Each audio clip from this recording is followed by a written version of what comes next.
Our first story is called Miss Stubborn and the Unicorn, written by the same artists.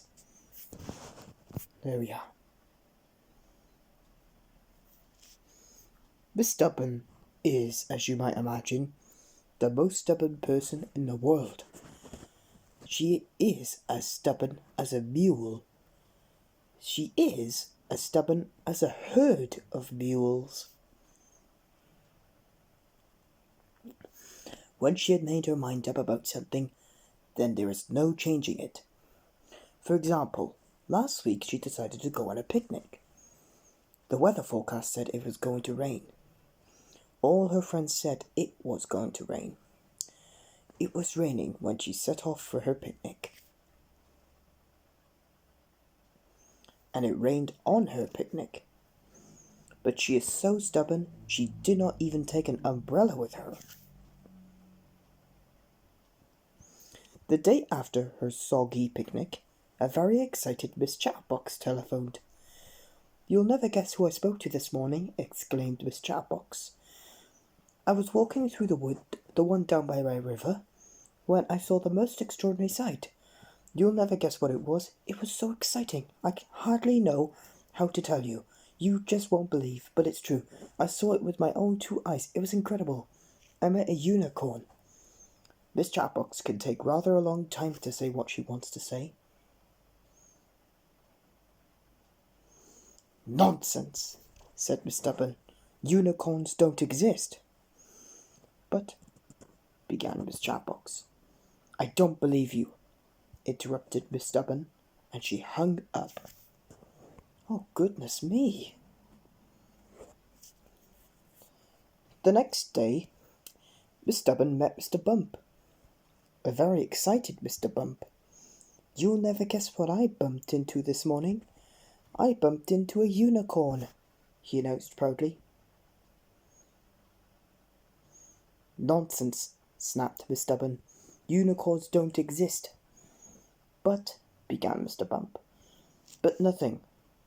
"I don't believe you," said Miss Stubborn, and she walked away. She passed Miss Sunshine, who was in her garden. If you had been here half an hour earlier," called Miss Sunshine. "There is a unicorn here in my garden, and I rode on its back." "Nonsense," exclaimed Miss Stubborn. "Unicorns don't exist." "But," began Miss Sunshine. "No buts. I don't believe you," interrupted Miss Stubborn. And so it carried on. It seemed that everyone had seen a unicorn. Mr. Tickle had tickled the unicorn. Miss Greedy had fed the unicorn. And Mr. Muddle declared he had seen a unicycle, although of course he meant to say a unicorn. And would Miss Stubborn believe any of her friends? Of course not.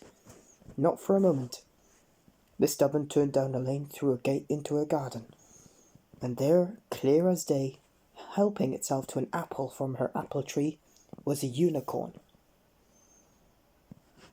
"Hello," said the unicorn. "I have been told that you do not believe in unicorns." "That's right," said Miss Stubborn. "Unicorns do not exist." "So what am I?" asked the unicorn. "You," said Miss Stubborn, walking up to the unicorn, "are a horse." With which Miss Stubborn reached up and grabbed the horn on the unicorn's head. But to Miss Stubborn's great surprise, the horn was real. The unicorn really was a unicorn. "Well," said the unicorn, "what do you have to say now?" Miss Stubborn screwed up her face and crossed her arms. "I don't believe in unicorns," she said, and stamped her foot. Stubborn to the very end. Time for story 2.